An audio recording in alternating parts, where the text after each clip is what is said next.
दिल्ली के जंतर मंतर पर NEET paper leak और भर्ती परीक्षा में कथित अनियमितताओं के विरोध में सीजेपी का प्रदर्शन लगातार जारी है। राहुल गांधी और विपक्षी दलों के प्रदर्शन के बाद भी बड़ी संख्या में छात्र और युवा संगठन धरना स्थल पर डटे हुए हैं। प्रदर्शनकारियों का आरोप है कि लगातार पेपर लीक की घटनाओं ने लाखों युवाओं के भविष्य को अंधकार में ढकेल दिया है। वहीं सुरक्षा व्यवस्था के मद्देनजर दिल्ली पुलिस और अर्धसैनिक बलों की अतिरिक्त तैनाती की गई है। कई इलाकों में बैरिकेडिंग कर यातायात भी प्रभावित हुआ।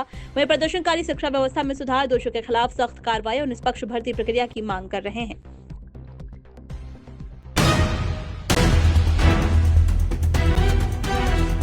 मानसून सत्र के दौरान लोकसभा और राज्यसभा में नीट पेपर लीक और भर्ती परीक्षाओं का मुद्दा पूरी तरह छाया रहा। विपक्ष ने सरकार पर युवाओं के भविष्य से खिलवाड़ करने का आरोप लगाते हुए शिक्षा मंत्री के इस्तीफे की मांग दोहराई। राहुल गांधी सहित विपक्षी नेताओं ने सरकार को कटघरे में खड़ा किया, जबकि सरकार ने कहा कि वह चर्चा से पीछे नहीं हटेगी। दोषियों के खिलाफ कार्रवाई जारी है। दोनों सदनों में कई बार हंगामे की स्थिति बनी, जिसके कारण कार्रवाई भी प्रभावित हुई है। आने वाले दिनों में यह मुद्दा संसद की सबसे बड़ी बहसों में शामिल रहने की संभावना है। अमेरिकी राष्ट्रपति डोनाल्ड ट्रंप ने ईरान को कड़ी चेतावनी देते हुए कहा कि यदि हॉर्मुज जलडमरू मध्य में अंतर्राष्ट्रीय जहाजों पर हमला हुआ तो अमेरिका ईरान के बिजली घरों, पुलों और अन्य महत्वपूर्ण ढांचों पर जवाबी कार्रवाई करेगा। हॉर्मुज जलडमरू मध्य दुनिया के सबसे महत्वपूर्ण समुद्री व्यापार मार्गों में से एक है, जहां से वैश्विक तेल आपूर्ति का बड़ा हिस्सा गुजरता है। ट्रंप के इस बयान के बाद पश्चिम एशिया में तनाव और बढ़ गया है। विशेषज्ञों का मानना है कि यदि हालात बिगड़े तो इसका असर वैश्विक तेल बाजार और अंतर्राष्ट्रीय व्यापार पर भी पड़ सकता है। अमेरिकी प्रशासन ने आयातित जेनेरिक दवाओं पर 200% टैरिफ लगाने का प्रस्ताव रखा है। यदि ये प्रस्ताव लागू होता है तो भारत के दवा उद्योग पर बड़ा प्रभाव पड़ सकता है, क्योंकि अमेरिका भारतीय फार्मा कंपनियों का सबसे बड़ा निर्यात बाजार है। उद्योग विशेषज्ञों का कहना है कि इससे भारतीय कंपनियों की लागत बढ़ सकती है और अमेरिकी बाजार में प्रतिस्पर्धा प्रभावित हो सकती है।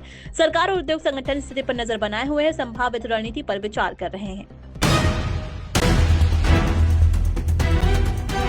फ्रांस ने बच्चों की ऑनलाइन सुरक्षा को प्राथमिकता देते हुए 15 वर्ष से कम उम्र के बच्चों के सोशल मीडिया उपयोग पर प्रतिबंध लगाने की दिशा में ऐतिहासिक कदम उठाया है। इस फैसले का उद्देश्य बच्चों को साइबर बुलिंग, ऑनलाइन लत और हानिकारक डिजिटल कंटेंट से बचाना है। यूरोपीय संघ में इस तरह का कानून लागू करने वाला फ्रांस पहला देश बनने की ओर बढ़ रहा है। विशेषज्ञों का मानना है कि भविष्य में अन्य यूरोपीय देश भी इस तरह के कानून लागू कर सकते हैं। असम में लगातार हो रही भारी बारिश के कारण बाढ़ की स्थिति बेहद गंभीर बनी हुई है। कई जिलों में नदियां खतरे के निशान से ऊपर बह रही हैं। हजारों गांव जलमग्न हो चुके हैं। अब तक 41 लोगों की मौत की पुष्टि हो चुकी है, जबकि लाखों लोग राहत शिविरों में रहने को मजबूर है। राज्य सरकार, एनडीआरएफ और एसडीआरएफ की टीमें राहत एवं बचाव कार्य में जुटी हुई है। मौसम विभाग ने आने वाले दिनों में भी भारी बारिश की चेतावनी जारी की है। यूक्रेन में लगातार जारी युद्ध और रणनीतिक दबाव के बीच राष्ट्रपति ज़ेलेंस्की ने देश के शीर्ष सेना कमांडर को पद से हटा दिया। यह फैसला इस समय में आया जब देश के कई हिस्सों में सरकार के खिलाफ विरोध प्रदर्शन हो रहा है। माना जा रहा है कि युद्ध रणनीति और सैन्य नेतृत्व में बदलाव के उद्देश्य से यह कदम उठाया गया। अंतर्राष्ट्रीय स्तर पर भी इस फैसले को महत्वपूर्ण माना जा रहा है। उत्तर प्रदेश के मुख्यमंत्री योगी आदित्यनाथ आज गोरखपुर के पिछले 6 लेन वाले आधुनिक फ्लाईओवर का उद्घाटन करेंगे। इस परियोजना से शहर में ट्रैफिक जाम की समस्या कम होने और आवागमन सुगम होने की उम्मीद है। उद्घाटन कार्यक्रम के दौरान मुख्यमंत्री कई अन्य विकास परियोजनाओं का भी लोकार्पण और शिलान्यास करेंगे। वहीं प्रशासन ने कार्यक्रम को लेकर सुरक्षा के व्यापक इंतजाम किए हैं। भारतीय क्रिकेट टीम आज बॉम्बे के खिलाफ पहले T20 अंतर्राष्ट्रीय मुकाबले में मैदान पर उतरेगी। युवा खिलाड़ियों से सजी भारतीय टीम इस सीरीज को जीतकर शानदार शुरुआत करना चाहेगी। दूसरी ओर जिम्बाब्वे की टीम घरेलू परिस्थितियों का फायदा उठाने की कोशिश करेगी। क्रिकेट प्रेमियों की नजरें युवा प्रतिभागियों के प्रदर्शन पर रहेंगी।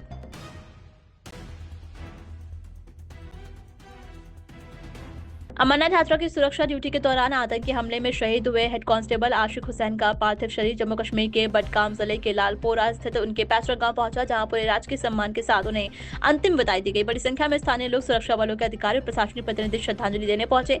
पूरे क्षेत्र में शोक का माहौल है और लोगों ने शहीद जवान के सर्वोच्च बलिदान को नमन किया है। ऐसे तमाम खबरों के लिए देखते रहिए भारतवर्ष 17।